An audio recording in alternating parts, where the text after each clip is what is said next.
What's going on, Wolfpack Nation? We are here today. We are having a special interview here today, y'all. As we are in the heart. We are deep into football season, though. And we're obviously talking a lot about guys like Kevin Concepcion, MJ Morris, Peyton Wilson, guys like that. But we say, you know what?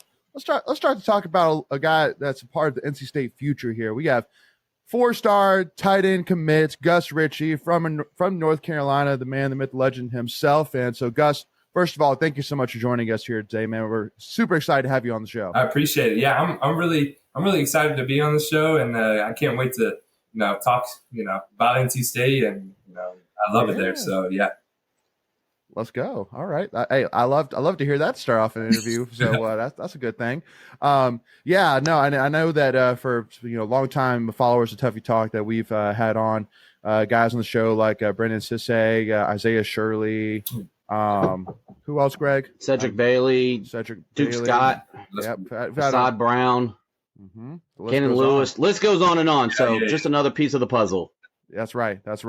So now we can add Gus Ritchey onto it here, man. The first 2025 guy here on the show, man. Awesome.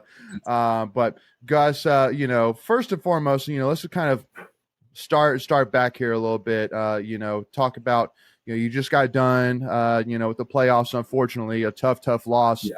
Lewisburg, I think it was 49-45. Was a shootout to say the least, for sure.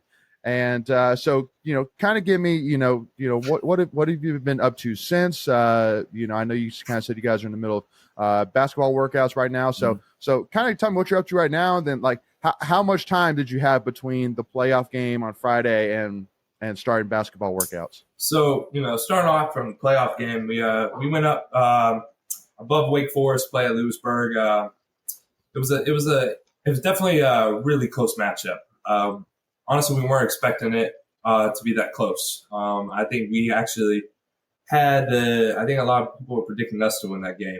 And then, we came in a little slow from the start. They started scoring. They played totally different than usual, too. Had a really good game plan for me at the start. I was like handing the dirt, and there were like 3 or 4 guys just right over top of me. And I'm like, what is going on? And they then, spreading the ball out a little bit. They would either, have a linebacker on me and then a safety, right behind him. And I'm like, okay, they have a game plan. I know what their game plan is. They're trying to keep me out of it from keeping me rolling, and then letting the other guys try to get the other guys involved.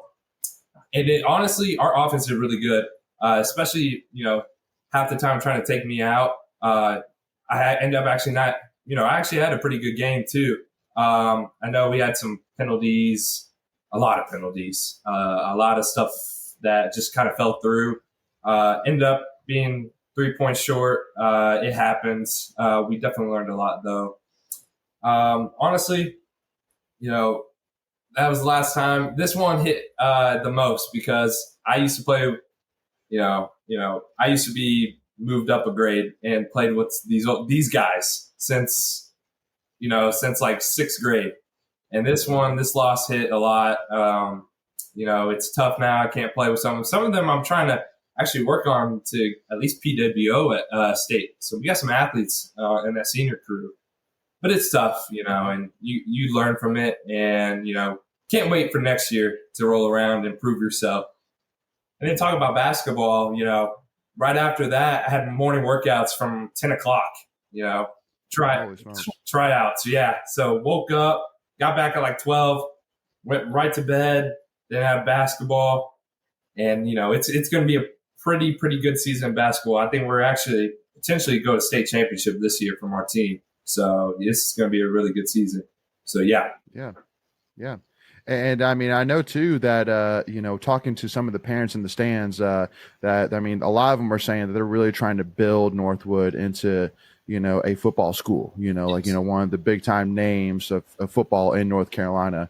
And, all of them, kept flying on you almost to a point being like, Gus has been a huge piece of that, bringing a lot of, name and talent to a school, like Northwood. So, how much, would you say that, your impact and your legacy at Northwood really is in terms of importance to you, your legacy at Northwood? I always have to give a shout out to like our community. It's a very small community. We're a very small town. Everything is just, everything's starting to build around now. I feel like, in the next 10 years, we're going to have, 30,000 new people moving in potentially, which is a lot for a small town that only has, 6,000, 5,000? I mean, it's not crazy, but from the small town feel, I always appreciate the community. We got a lot of kids moving in this area, especially this year since we had a new high school built right across the road. So a lot of new people are moving into this area, but also, I'm trying to, especially the young guys, the guys that are in middle school and stuff, I'm always pushing, look, if you want to build something, if you want to, like you said, I left a legacy. If you want to leave a legacy, Northwood's the place. I've had a lot of options. I mean, at one point I could have gone to IMG. Another point I could have gone to St. Francis Academy, for free, and I kind of just was like to myself, I'm like, but I love this small town. I love the community. I love how everybody treats each other. It feels good, and I can't appreciate them enough. And I wanted to stay at Northwood, especially the new coach that just came in this year, Coach Johnson, done a fantastic job. I mean, we didn't make it. My freshman year was the last time we showed up in the playoffs. In a decade was the first time we went 7-3. So this is when he came in, changed the program completely. A lot of new kids are coming in and looking at it, taking looks at us, visiting the school. But me personally, I'm talking to the young guys just like, look, I want you guys to play for me, I want you to play for this team and the community especially. But I feel like you guys I see something new. I see, like you always just said, legacy. That's what I see in you guys. You guys can build something and you guys can, help out. So. Yeah. Love it. So, kind of moving back in terms of talking about, so, you coming up as a football player. So, kind of tell me, when did you find your love for football? Where did your love for football originate? So, I started off, I lived in Indiana, so big basketball guy first. Moved in I was about 9 years old, 10 years old. Came down, played a little flag football. Wasn't, really into it at first. Parents signed me up for tackle football, and I've always been like a physical kid. Like I love wrestling. I love all that. Man, first time we put those pads on, I felt like, oh my gosh, like I want to go hit people. Like I want to like, this is fun. Here I am. Like I didn't even I don't get in trouble for hitting people. Like I could just do it for free. I'm good. No, nobody has to say anything. My parents don't have to get mad at me. I'm just, I'm loving it. I want to say, I wasn't the biggest kid at one point. I was always undersized. I was tall, but not big, not a bigger kid. And by the time 8th grade rolled around, started really, really weight. I started really, especially when 7th grade when COVID hit. I took weightlifting very seriously. And I started getting bigger, stronger in 8th grade. At that point, I was like, whoa, this is totally different. I'm a totally different person than last year. So then I started going to camps, finding myself, looking at videos, studying film. And then all of a sudden, I just fell in love. And then that's when I was like, I want to become this different player. I want to be different than everybody else. I want to be a Division I athlete. I don't want my parents to pay any money. I want to not be given. I want to earn it. So that's always been a motto of mine. Just never given. I will always want to earn it. And I just, I've stand by that since 8th grade, and it's worked out. And now I'm at a school that I really love and I appreciate. And I'm super excited at this point next year, I'll be stepping in and, getting my pads on and getting ready to work. So I'm really anxious. So yeah. Before we continue, I want to take a quick second to tell you about our sponsor, Flatlands Jessup Insurance Group, that has your whole world covered, with agents in 5 offices throughout eastern North Carolina to help you decide how much coverage you need. Offering policies for home and auto, recreational vehicles, commercial, crop, health, life, and employee benefits. They are able to combine options to find a comprehensive solution that works for you. Flatlands Jessup protects the things you love so you can spend less time worrying and more time enjoying them. Find them on Facebook and Instagram at Flatlands Jessup. You can also visit their webpage at www.flatlandsjessup.com. So please make sure to go and check them out. Have you already talked to Coach Doran about enrolling early? Yes. And he's thumbs up. So yeah, he's ready. He's ready. So yeah. All right, cool. Perfect. So, kind of moving on to, your when you were in 8th grade, there was this bowl called the Football University Freshman All-American Bowl. Yeah. And there was a quote said, and I quote, about Gus Ritchey, 2025 defensive end tight end. He's in 8th grade, but we thought he was in high school. We were like, what are you doing here? You're in the wrong group. So we got him moved over to the high school side of the field, and he won every rep. And then apparently that was really when your recruiting kind of took off. Yes. And apparently Georgia offered you, all the big guys really offered you right off that spot. So kind of tell me about that experience, because again, I always like to shed some light on the recruiting side, because not a lot of, fans like us really know what it's like to be, again, a freshman in high school, a 15-year-old kid, and getting talked to by these big time football schools, about coming to play and play for free. Like kind of tell me that experience from your side. So, a little story. When I went to FBU, it was honest. It was so you're spot on. Go in there as an 8th grader, going against 8th graders. I'm dominating. I'm like, man, what am I doing here? Like, come on. I need to be like, come on. All of a sudden, they're like, because I did both. I did DN and tight end at one point, and just dominate. And they're like, all right, you know what? Since you're just killing kids, and plus at this time, my beard was I had a full grown beard. It was out here. It was wild. It was everybody what? There's no way. I'm yes. I'm 14 years old. Yes. If you want, you can see my birth certificate. My parents are right here. I'm telling you. And I got it. I mean, it was hilarious. And then so freshman All-American game, I had some interest, but not to the point where schools were like, okay, this kid's offer kid, right? It was more like a yellow card. Think about it. Not if I best put it, if I say yellow cards, all right, we're thinking we're offering a kid, but not sure. And then the green card are okay, yes, this kid is what we're gonna do. This is what we're gonna offer. This is a kid. So at that point, I had a lot of schools just in that boat. Okay, is he sure? Is he good? Freshman All-American game, I want to, if you guys know David Sanders, the 2025 5-star offensive tackle, I actually played against him and actually did pretty well. And at that time, he had quite a bit of offers. He had quite a bit of interest. He just started building his name. And all of a sudden, they're like, who's this kid? Who's this guy making these plays on a big time prospect? I like this kid. So then they studied our practices and film during that time. And they're like, all right, now we see why. This kid's under the radar. We need to pull the trigger. So I want to say, early January, Oregon was the first call. I was at 7-on-7 practice.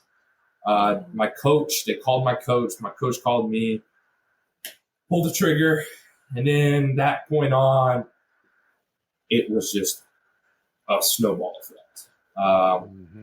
Michigan, Georgia, Virginia Tech. It was a lot. There was quite a bit at one point. And Ole Miss, Maryland, Texas A&M. Yeah, it was a lot. It was blah blah blah blah blah. Right? It was a lot. Don't sell yourself short, guys. That's what I was doing for you. Don't sell yourself short. And it was a lot, but honestly, I wanted at one point to make a decision early. I always thought of it. I want to make a decision early. I want to find something. Honestly, the first school that ever shown interest was NC State. Nobody knows that. I've never told anybody this publicly, but NC State was the first person to show interest. I went to camp. Coach Goble at the time was the tight ends coach until he moved to running backs coach. I was a lanky kid. I had a little bit, but like still like growing into my body, whatnot. Go dominate high school level. It's like, all right, like come back.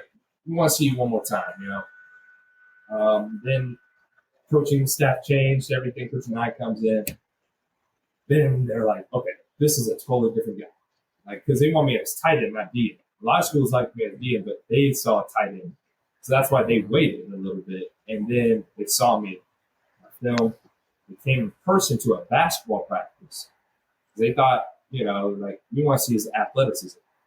So I go in, and I said, you know what? They want to see athleticism? I got you. So the first thing is I go in. They said, all right, let's see you dunk. Okay. So I take a ball. I said, watch. Okay. Throw it off the backboard, windmill. And I'm like, is that good enough? Let's see a couple more. All right, I got you. Tomahawk. 2 cock back, 2 in. People don't know, like I always say, like it's runs, basketball, whatnot, is athletic. We're pretty athletic family, and people that weren't expecting that. After that, it was actually a game. Actually, it was a game that day. After that, mid-game at halftime, I get Coach Doran messages my coach to call him because legal reasons and whatnot. Call him, offer me a scholarship. I was like, oh my gosh, like I'm freaking out halftime. Like, oh my gosh, like it's crazy. Yeah, it's a crazy story, but I loved NC State from that point on. So, and did this happen before the football university game? This happened after. Like this was I want to say almost a year after. A year after. Yeah, wow. yeah. They really took their time. And because a lot of schools, they wanted me as a specific tight end.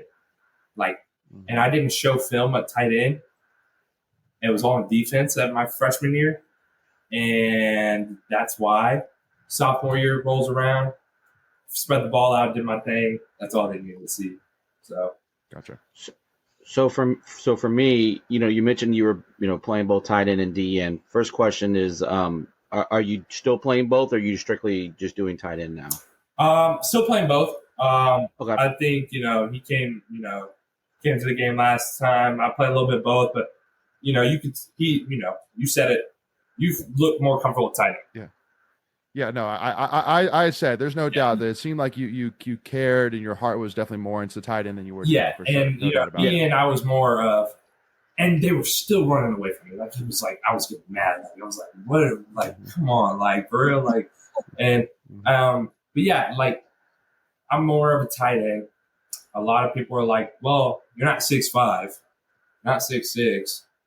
Okay, I know. Like I know I'm 6'3". I know I'm not 260, but I compare myself to honestly, like a Brock. Like if I wanted to, like if I was a little bit faster, game style wise, if you see my film, I see more Brock Bowers type. I can see it. Like I know he's super fast. Like he's a super fast guy. This is why this summer I'm going to work on speed, and I think by next year when you see it, like I'm a pretty fast guy, but next year it's going to be completely different. And I compare myself to that playing style, more just like shifty. And then if I need to get physical, mom run the ball, I'm physical, and then I put people in it. And it's like that's how I am, and yeah. So, I guess for me the next question would be like, at what point did you decide that you wanted to be a tight end and not a D end? Like, was it based off of school offers, or was it just like you said, you kind of just felt more comfortable in that role? I felt like it was a bit of both, honestly. I felt like I don't know how to best explain it. So I know I'm about to say it. I know people are like still upset at me what I'm about to say. I think you know what's going to happen, but we have no idea where this is going. All right. So when I committed to the other school, there you go. Originally, there you go. When I committed to the other school, a lot of people didn't know, but I was going there as a DN. I appreciate the coaching staff there. I can't thank them enough for what they've done. Shout out to that school. Shout out to them. Honestly, It did a lot. But I felt more at heart, as a tight end. And really, honestly, I felt way, way, way more comfortable at NC State. I think that was the place for me to start. It's tough to say, a lot of people are like,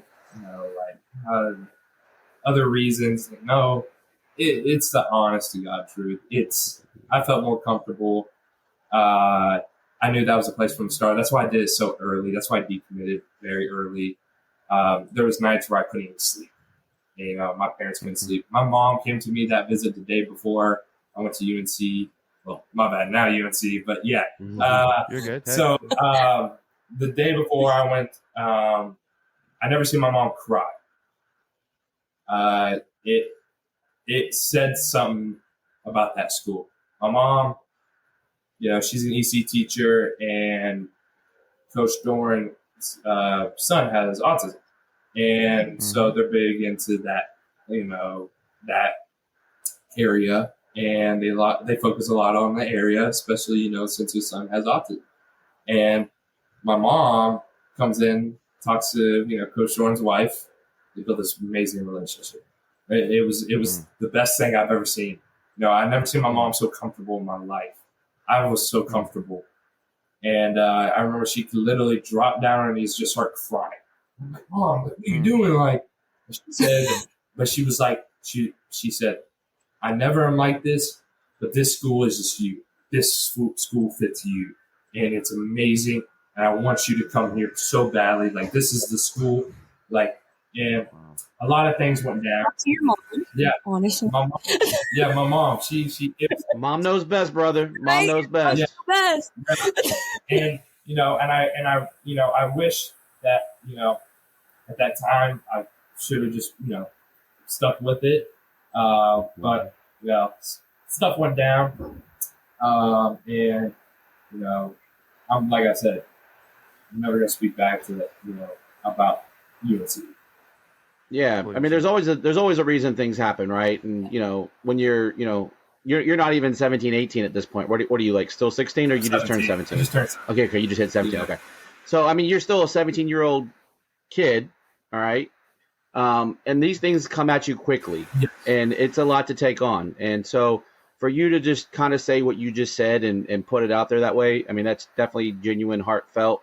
There was no conspiracy theories, because if you follow anything on social media, there was all these conspiracy theories going on out there about why you decommitted. And so from me personally, thank you for sharing your story, and just kind of setting that record straight. Yeah. That speaks highly of your character. Yeah, I don't think a lot of people understood. I think that, it's tough, to let another person down, a lot of people down.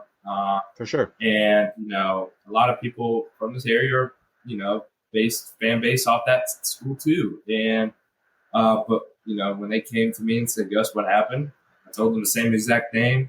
They said, Gus, that's the most understandable thing, and we respect you, and I this is the honest God truth. I literally, I can't thank them enough, but honestly, my heart went from this school from the start. And, I think a lot of people knew that. A lot of people knew that. But now I'm here. I'm happy, really, really happy. Don't have to stress. And, and I am, I can't wait to play next year. So, yeah, I'm really, really pumped. Let's go. All right, y'all. So we're going to take a pause right there, y'all, as again, we will pick up in part 2 talking about, NC State, talk about this season, his thoughts on this season, talk about, what impact he wants to bring to NC State when he comes here in 2025. And so again, y'all, we're going to leave the links to all of his social media in the description below. So make sure to go follow our guy, Gus, man, and show him some love, Wolfpack Nation, as we are excited to have him as a part of the NC State Wolfpack, y'all. So we'll see y'all for part 2. Make sure, again, if you haven't already for us, hit that subscribe button. And if you haven't already, hit that free notification bell so you're notified whenever we release any new NC State content. If you enjoyed this conversation, and if you love that Gus switch from that other school to NC State, do us a favor and hit that like button, and then give us a follow, Tuffy Talk Now on Twitter, Instagram, and TikTok, y'all. We'll see y'all soon for part 2, and go Pack, y'all. Go Pack.